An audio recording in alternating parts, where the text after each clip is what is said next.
What is your name? Damon Brunson. Where are you from? Detroit, Michigan. Where were you born? Sinai Grace Hospital. Okay. What are your hobbies? Biking and photography. What started you with biking? What was your first biking experience like?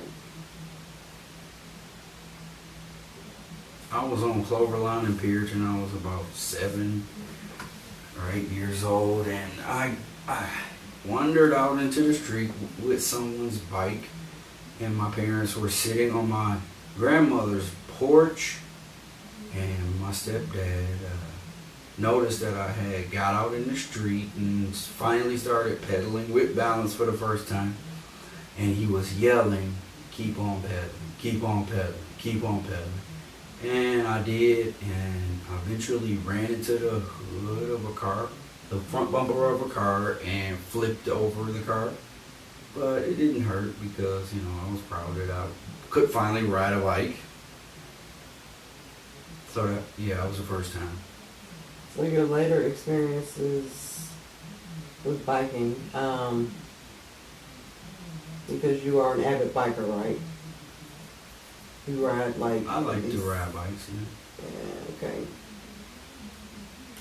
So, what was the initial thing what was it for, like the environment or for transportation reasons, or what was your main purpose of riding?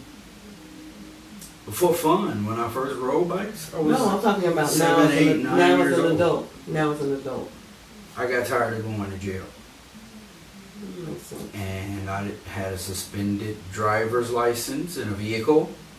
So I would sneak behind the wheel of an uninsured vehicle with no driver's license and keep going to jail and accruing tickets. And I had a bunch of speeding tickets before that. So it was more so for transportation and just safety reasons. All around safety. So you grew a love for it. Well, what happened with that was I got into a fight with a guy, and he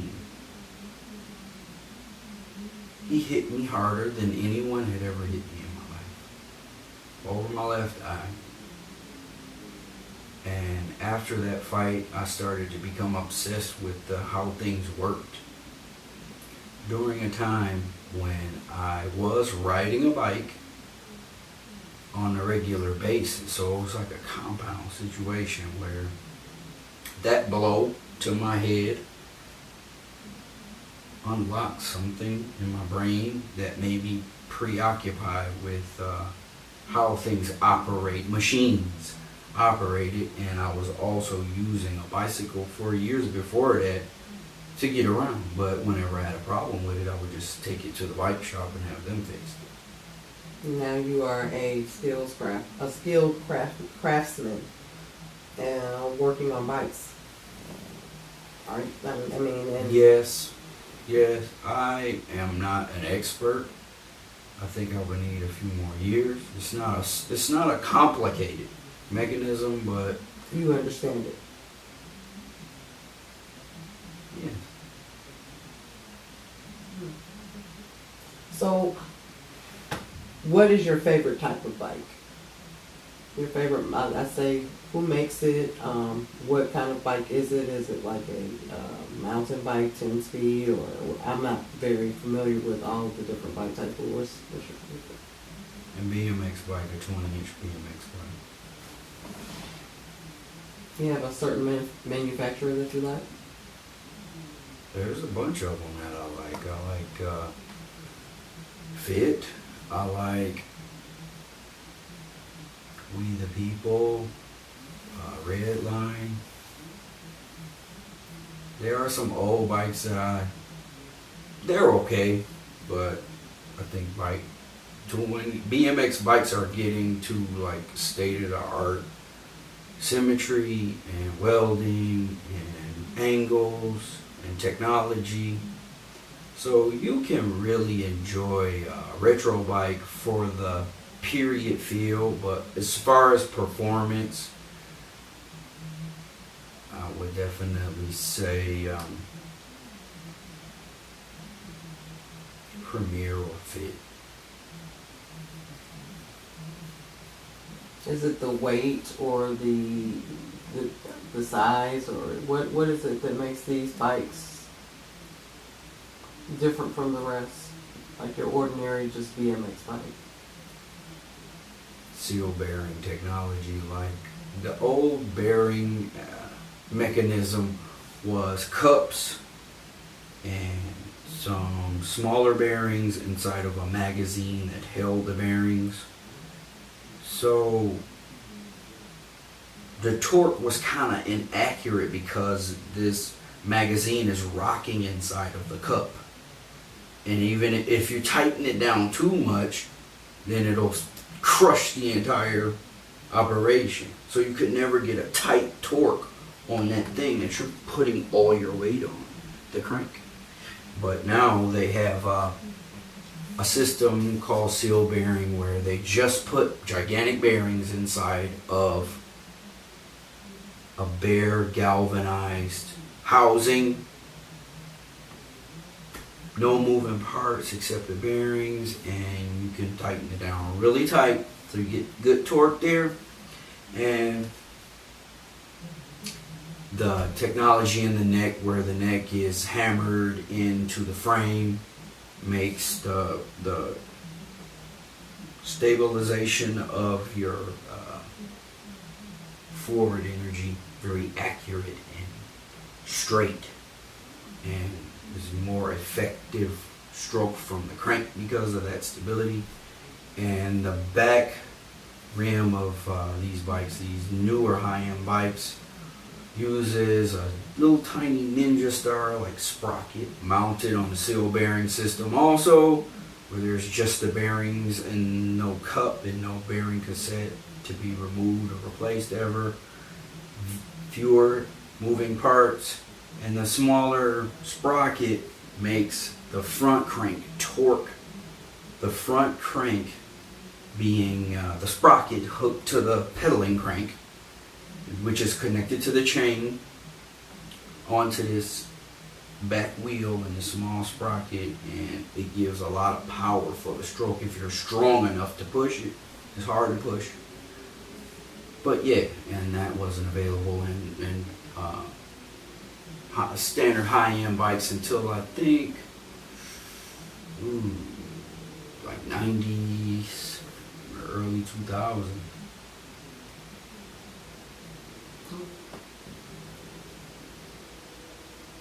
So, what kind of work do you do? I do a lot of different work. How did you get into photography, let's say?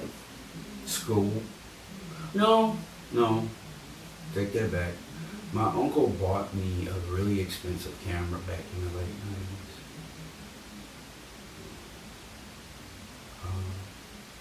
90s. Minolta Maxim 7000. And when the first one I got had a flash. It was a film camera. And it was a fascinating device to me because at that time I had been drawing for years. And I guess I was looking for a medium to express this and also make it functional for me and my family. So I became like the family photographer with this camera throughout many years in our family. And when I got in high school, I had an opportunity to study photography on the vocational level, and I did for 2 years in a VOTEC program in Detroit, in Midtown, called Crockett Vocational Center.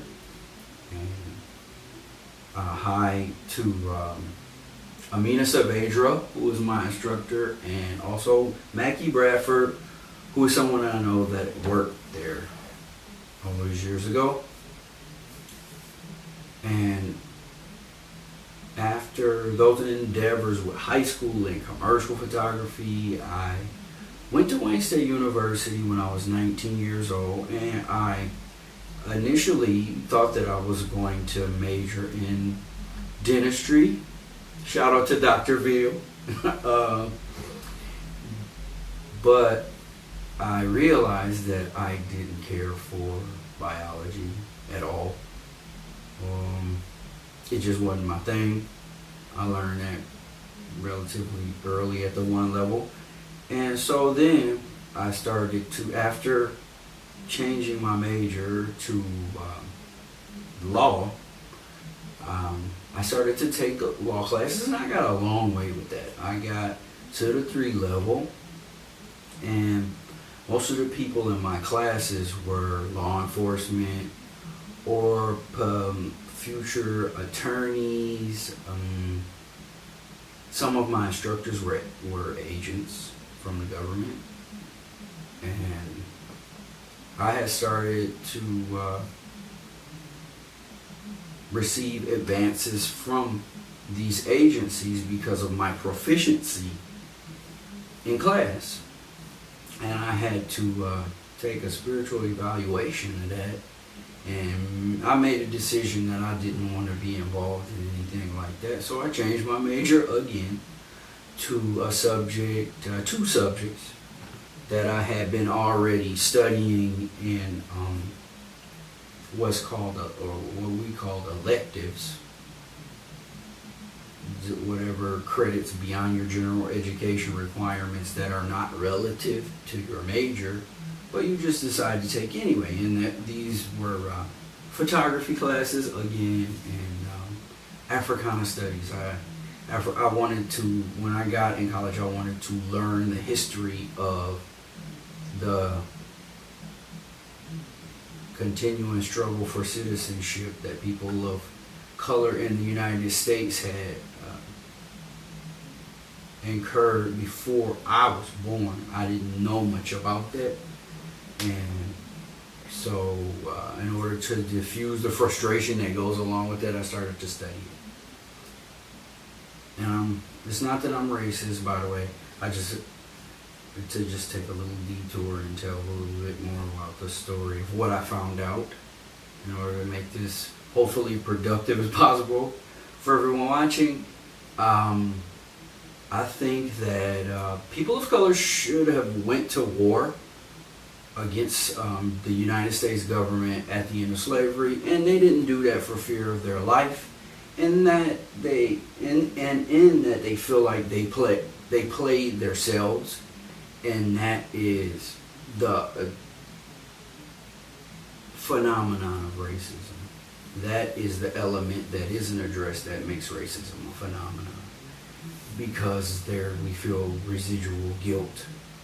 And in the advancement of the indictments of hegemonic America, we already experienced the guilt from not taking our freedom when we had the opportunity.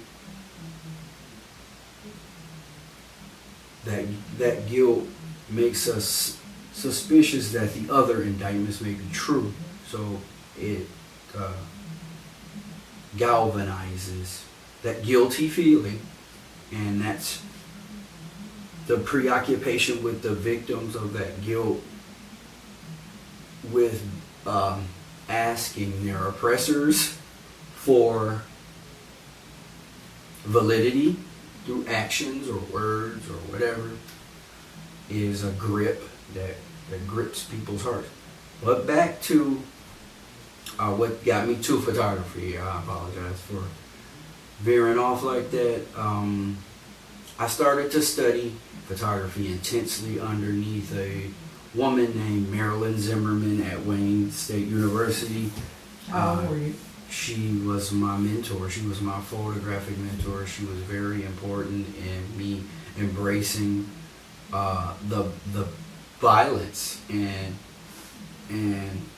things that I saw when I was a child and portraying it in my work. How old were you then? I was 21, 22, 23. So what were your favorite subjects as far as to take pictures of? I mean, I know a photographer has different subjects that they like to focus on? I like this is probably difficult for the average person to grasp if they haven't taken an art class before, but there's a Well, concept. for all the artists out there. So for all the artists, it's called decisive moment. Like, I really bask in not so much staging and studio photography, but just grabbing an image at a given time, at a given place, in a certain context, and presenting it in that context to my audience and watching their reaction. So do you like controversial or something more traditional? Black and white, color? I think all of my work is controversial. How do you like to make people think?